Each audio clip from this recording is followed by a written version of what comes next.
Eran cerca de las 3 de la madrugada cuando la oscuridad de Jiquipilas dejó de ser silenciosa. En algún punto de la comunidad José María Pino Suárez, entre caminos rurales, vegetación cerrada y terrenos donde una luz puede verse a cientos de metros, varios hombres permanecían reunidos en un campamento clandestino. Tenían fusiles AK-47, tenían vigilancia, tenían motivos para creer que aquella madrugada terminaría como muchas otras, esperando, escuchando los radios y dejando pasar las horas hasta que el amanecer revelara nuevamente los caminos. Pero esa noche algo se estaba moviendo, a varios kilómetros. Una fuerza interinstitucional avanzaba por la región. Elementos de la Fuerza de Reacción Inmediata PACAL, agentes de la Guardia Estatal Preventiva y personal de otras instituciones recorrían una zona que desde hacía meses aparecía una y otra vez en reportes de armas, drogas, emboscadas y grupos criminales. Nadie en el convoy podía saber todavía que, antes de que saliera el sol, 2 hombres terminarían muertos,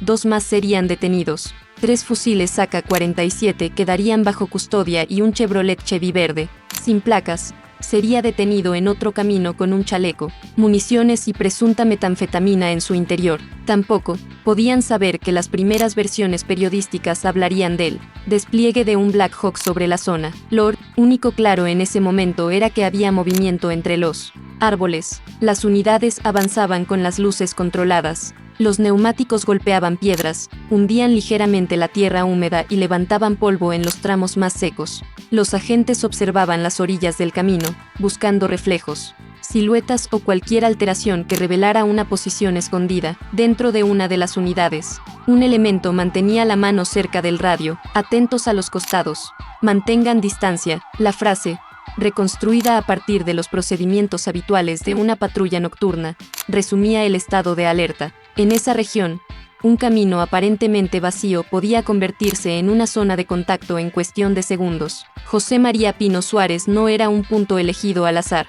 era una comunidad rural dentro de un municipio golpeado por la presencia de hombres armados y por sucesivos operativos. Las fuerzas de seguridad no entraban a un territorio desconocido, entraban a un espacio donde ya se habían encontrado armas, vehículos, drogas y campamentos. En el otro extremo de la escena, los hombres reunidos en el campamento también escuchaban. Durante la madrugada, cualquier motor puede confundirse con el de un vecino, una motocicleta o una camioneta que cruza a distancia, pero cuando el sonido se repite, cuando parece detenerse y luego avanzar nuevamente, la incertidumbre comienza a convertirse en alarma. Uno de los vigilantes observó hacia el camino. No podía ver con claridad.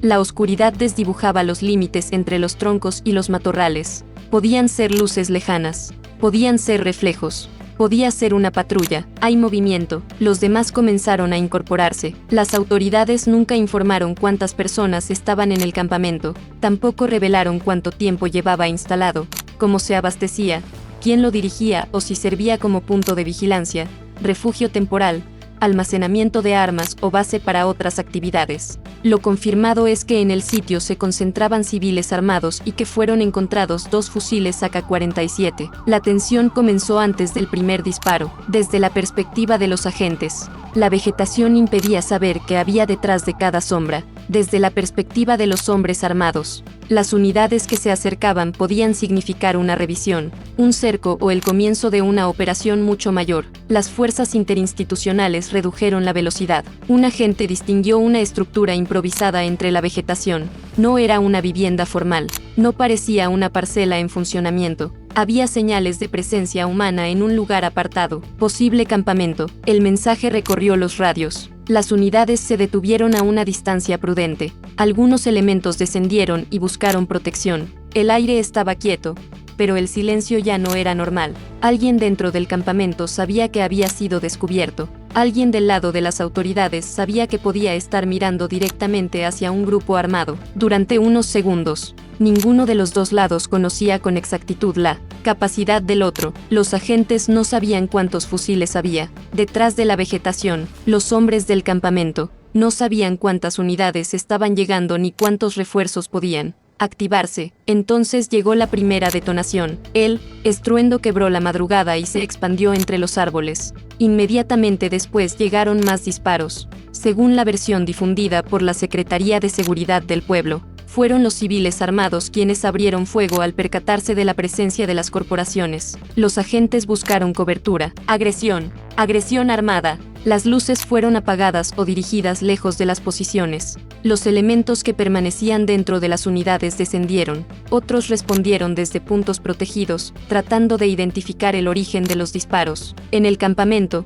el caos reemplazó a la espera. Uno de los hombres tomó su AK-47 y disparó hacia el camino. El fogonazo reveló su ubicación durante una fracción de segundo. Otro intentó moverse entre la vegetación mientras los proyectiles golpeaban ramas, tierra y superficies cercanas. No existe una grabación pública que permita reconstruir cada tiro. Tampoco se ha informado la duración exacta del enfrentamiento. Pudo tratarse de una secuencia intensa y breve, o de varios intercambios separados por minutos de silencio. Lo que sí puede establecerse es que los agentes repelieron la agresión y que el operativo se amplió. Una de las unidades transmitió la emergencia. Contacto armado en Pino Suárez. Solicitamos apoyo. El mensaje llegó a los centros de coordinación. La ubicación fue compartida. Las corporaciones que operaban en la región comenzaron a movilizarse. El Ejército Mexicano, la Guardia Nacional, la Fiscalía General del Estado y la Secretaría de Seguridad y Protección Ciudadana Federal fueron mencionados entre las instituciones participantes.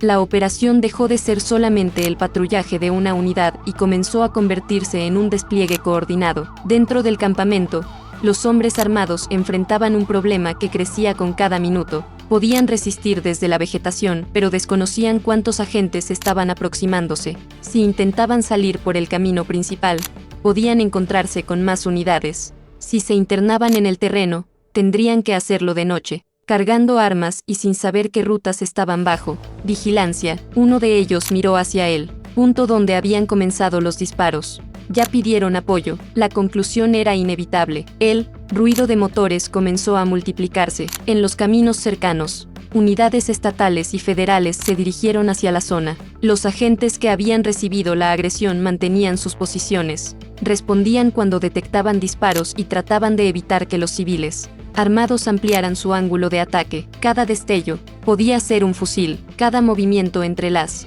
ramas podía ser una persona intentando cambiar de posición. Cada segundo sin disparos podía indicar una retirada o simplemente una pausa antes de una nueva ráfaga. Los agentes avanzaron por sectores. No podían correr directamente hacia el campamento. Tenían que observar el terreno, revisar los laterales y evitar entrar en una zona sin conocer la ubicación de todos los hombres armados. Desde el otro lado, uno de los presuntos agresores disparó nuevamente. La respuesta fue inmediata. Después, el intercambio comenzó a perder intensidad. Un hombre quedó inmóvil cerca de una de las posiciones del campamento. Otro cayó a una distancia no precisada por los informes. Las autoridades los describirían posteriormente como dos hombres presuntamente vinculados con el cártel Chiapas y Guatemala. Sus nombres no fueron difundidos. Tampoco se informó si llevaban identificaciones, teléfonos, radios u otros objetos que permitieran conocer su función dentro de la organización. La atribución al grupo criminal procede de las autoridades y de fuentes de seguridad. Hasta el momento no equivale a una sentencia ni a una resolución judicial. Cuando los disparos cesaron, los agentes no avanzaron de inmediato. El silencio después de un enfrentamiento puede ser tan peligroso como las detonaciones. Nadie sabía si quedaban hombres ocultos. Nadie podía descartar que uno de los cuerpos estuviera siendo utilizado como señuelo, o que existieran posiciones más profundas dentro de la vegetación. Mantengan cobertura. Los primeros elementos inspeccionaron el perímetro, otros observaron los caminos y las posibles salidas. Los refuerzos fueron cerrando espacios alrededor del sitio. Fue entonces cuando comenzó a circular otro elemento de la historia. La jornada informó que, como parte del amplio operativo solicitado después de la agresión, fue desplegado un helicóptero Black Hawk. Publicaciones locales también reportaron sobre vuelos sobre Jiquipilas. Sin embargo, la comunicación oficial reproducida por otros medios no aclaró su función y ninguna fuente confiable ha confirmado que la aeronave disparara durante el enfrentamiento. Por eso, la escena más responsable no es la de un helicóptero atacando el campamento, es la de una aeronave reportada sobre una región en alerta, utilizada posiblemente para vigilancia, traslado, reconocimiento o disuasión, sin que hasta ahora se conozca su tarea exacta. A la distancia, el sonido de rotores habría sido imposible de ignorar. Para los agentes en tierra, significaba que el operativo estaba adquiriendo otra dimensión. Para cualquier hombre que permaneciera oculto en la zona, significaba que los caminos, las brechas y los claros podían estar siendo observados desde el aire. Para los habitantes de las comunidades cercanas, aquel sonido confirmaba que algo grave estaba ocurriendo antes del amanecer. Las familias se resguardaron, algunas apagaron luces, otras revisaron puertas y ventanas. Los teléfonos comenzaron a recibir mensajes fragmentados, disparos, patrullas, sobrevuelos, hombres armados, movimientos cerca de Pino Suárez. Nadie tenía todavía el panorama completo. En el campamento, los agentes localizaron los 2 fusiles AK-47 que serían incluidos en el informe oficial. El lugar fue asegurado y posteriormente desmantelado. Las autoridades no publicaron un inventario detallado de tiendas, alimentos, radios, herramientas o vehículos que pudieran haber estado allí. El campamento, por tanto,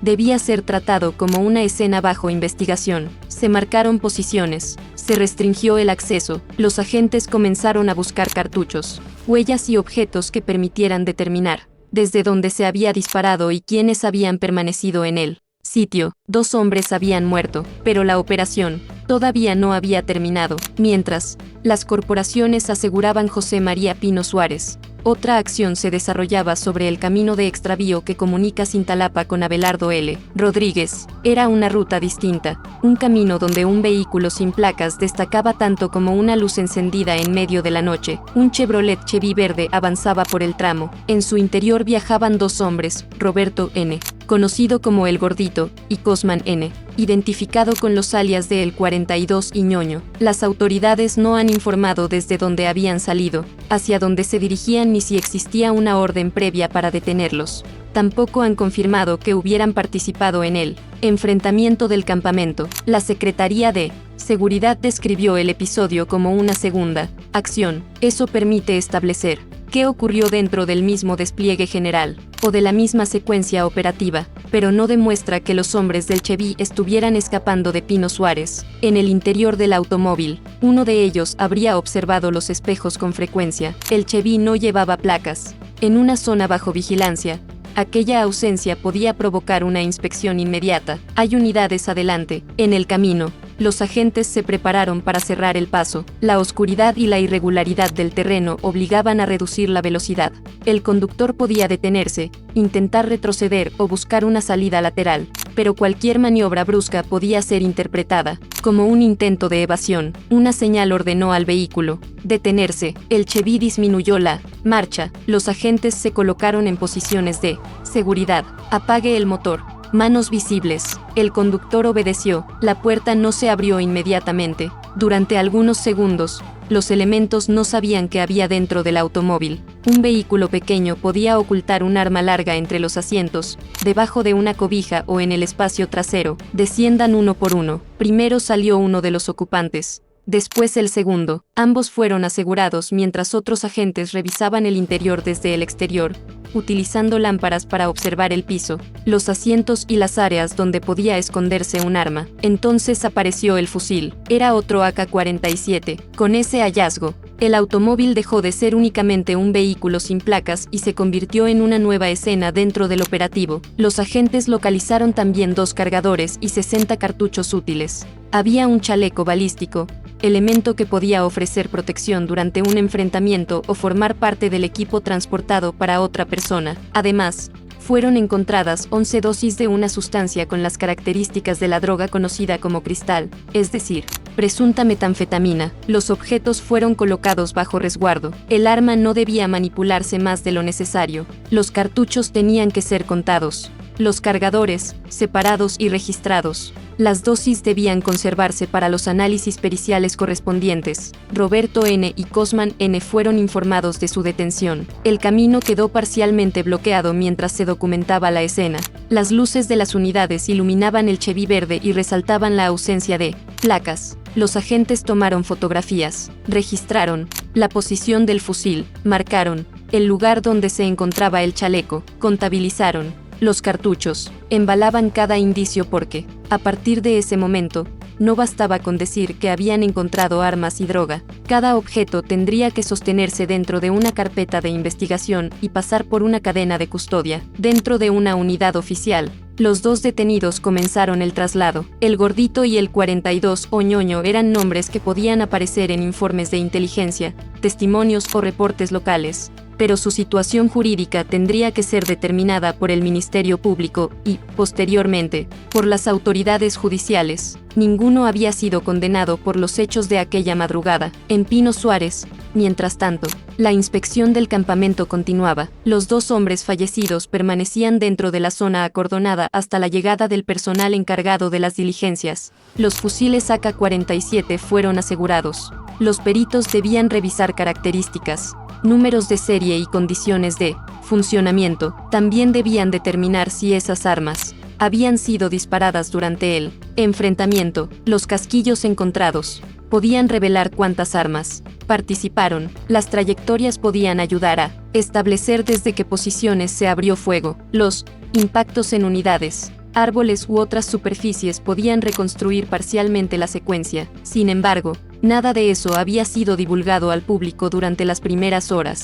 La información inicial era breve: patrullaje, localización del campamento, agresión armada, respuesta de las fuerzas de seguridad, 2 hombres muertos, 2 AK-47 y desmantelamiento del lugar. El resto permanecía dentro de los informes internos. Cuando comenzó a amanecer, la geografía de la zona se hizo visible. Lo que durante la noche había sido una pared negra de vegetación se convirtió en una sucesión de caminos, terrenos y elevaciones. Las unidades podían verse desde mayor distancia. Los agentes continuaban desplegados. Las rutas eran vigiladas para impedir nuevas agresiones o el ingreso de personas ajenas a la investigación. En el camino Cintalapa a Belardo L. Rodríguez, el Chevy verde también era preparado para su traslado. 3 AK-47 habían sido asegurados entre ambas intervenciones, 2 en el campamento, 1 dentro del vehículo. El balance podía parecer reducido si se comparaba con los grandes arsenales encontrados anteriormente en el municipio,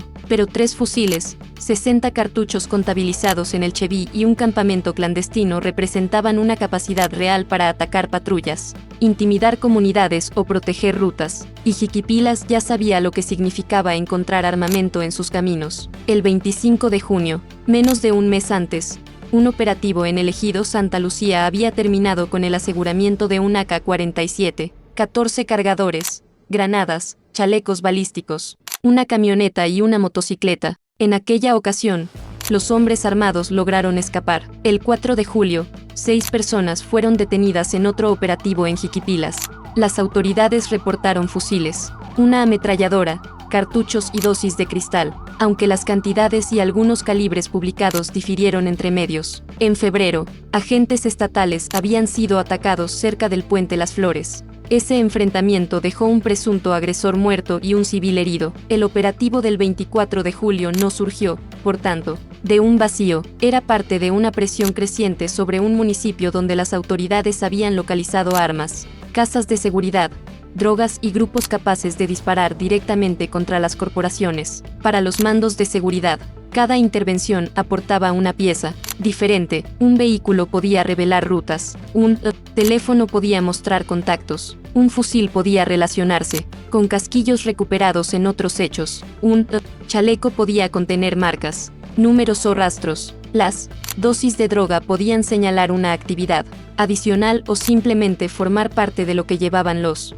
detenidos. El campamento podía explicar cómo los hombres armados permanecían fuera de las poblaciones sin perder acceso a los caminos. La pregunta más importante era si todo estaba conectado. Roberto N. y Cosman N. ¿habían estado en el campamento? El AK-47 encontrado en el Chevy pertenecía a la misma célula de los hombres abatidos. ¿El vehículo se desplazaba como apoyo, vigilancia o transporte? La segunda acción fue resultado de información obtenida durante el enfrentamiento o de otro patrullaje que coincidió con el despliegue. Las autoridades no lo aclararon, y mientras esa conexión no sea demostrada, el guión debe conservar ambas secuencias como operaciones relacionadas temporalmente, pero no necesariamente como una persecución continua. En las instalaciones ministeriales, los 2 detenidos fueron presentados junto con los objetos asegurados: el arma larga, los 2 cargadores, los 60 cartuchos, el chaleco balístico, las 11 dosis de presunto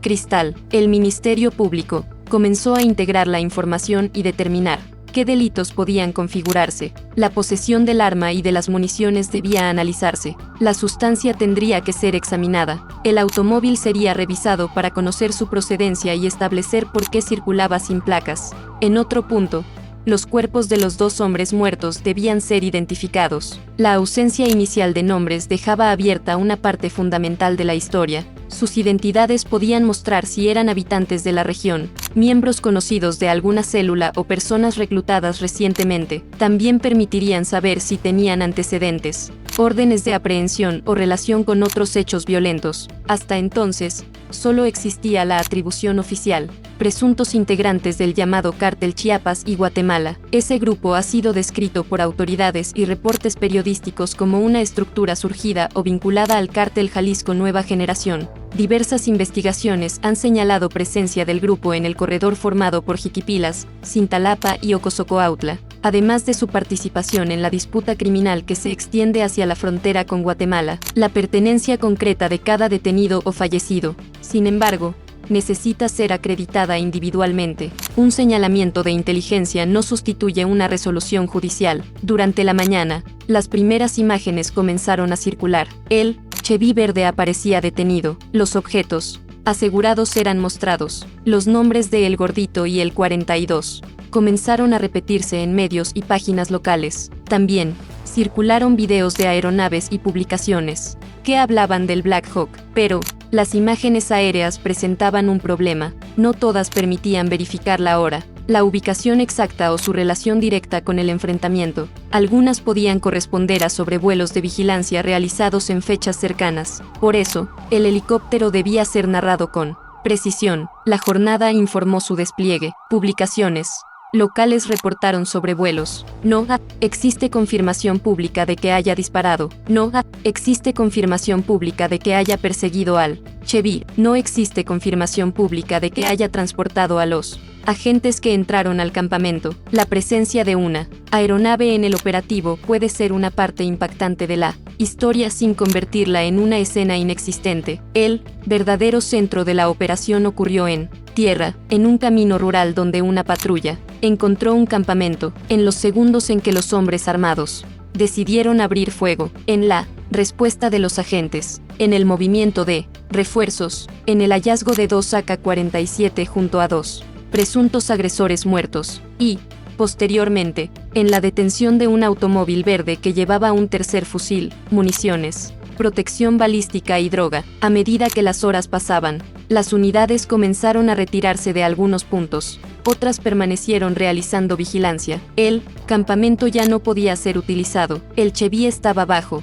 custodia. 2 hombres estaban detenidos, 2 más habían muerto, pero nadie podía afirmar que la estructura completa hubiera sido desarticulada. Un campamento puede sustituirse, un vehículo puede ser reemplazado. Las armas aseguradas pueden representar solo una parte del arsenal disponible. Los integrantes que no estaban presentes podían cambiar de ruta, abandonar temporalmente la región o buscar otro punto de concentración. Para las fuerzas de seguridad, el resultado inmediato era claro: habían sobrevivido a una agresión armada, neutralizado la amenaza presente, detenido a 2 personas y retirado 3 fusiles de circulación. Para el grupo criminal señalado, la madrugada representaba una pérdida de hombres, armamento, un vehículo operativo y un sitio de resguardo. Para los habitantes de Jiquipilas, la operación significaba otra noche de disparos y otra mañana observando patrullas en caminos que deberían ser utilizados por campesinos, comerciantes y familias. Y para los investigadores, el trabajo apenas comenzaba. Debían comparar las armas, revisar el automóvil, analizar la droga, interrogar legalmente a los detenidos con presencia de sus defensas, identificar a los fallecidos, establecer quién instaló el campamento, determinar quién daba las órdenes, investigar si la célula estaba relacionada con los arsenales asegurados durante junio y julio. También debían esclarecer si el Chevy verde fue localizado por casualidad por vigilancia previa o como consecuencia directa del enfrentamiento. Ese detalle podía cambiar completamente la lectura del operativo. Si los dos detenidos procedían del campamento, se trataría de una posible ruta de escape interrumpida. Si no procedían de allí, el despliegue habría golpeado dos puntos distintos de una estructura criminal en una misma madrugada. Las autoridades aún no han entregado una respuesta pública. Al caer la tarde del 24 de julio, la historia ya circulaba en todo México: 2 abatidos, 2 detenidos, 3 AK-47, un campamento clandestino destruido, un Chevy verde sin placas, 60 cartuchos, un chaleco balístico, 11 dosis de cristal, y un Black Hawk cuya presencia fue reportada, pero cuya intervención exacta todavía permanece envuelta en dudas. La escena que comenzó a las 3 de la madrugada había dejado de ser un enfrentamiento aislado, se había convertido en otro capítulo de la disputa por el control de una región estratégica de Chiapas, una región donde los caminos rurales pueden funcionar como rutas de movilidad, donde los campamentos permiten vigilar sin permanecer dentro de las poblaciones, donde las armas encontradas durante un mes parecen anticipar las que aparecen en el siguiente, y donde una patrulla nocturna puede pasar, en cuestión de segundos, de un recorrido de vigilancia a un intercambio de disparos. Aquella madrugada, los hombres del campamento creyeron que todavía estaban ocultos. Los agentes creyeron que realizaban un patrullaje más. Los ocupantes del Chevy posiblemente pensaron que podrían atravesar el camino sin ser detenidos. Los 3 cálculos terminaron al mismo tiempo. Las luces de las unidades aparecieron entre la oscuridad. Los radios comenzaron a transmitir. Los fusiles fueron levantados. El primer disparo retumbó sobre Pino Suárez, y antes de que amaneciera, el campamento había caído. 2 hombres estaban muertos. Otros 2 avanzaban esposados hacia él. Ministerio Público y 3 AK-47 habían cambiado de manos, pero la pregunta que queda sobre Jiquipilas es mucho más grande que el balance de una madrugada. ¿A quién esperaban los hombres del campamento?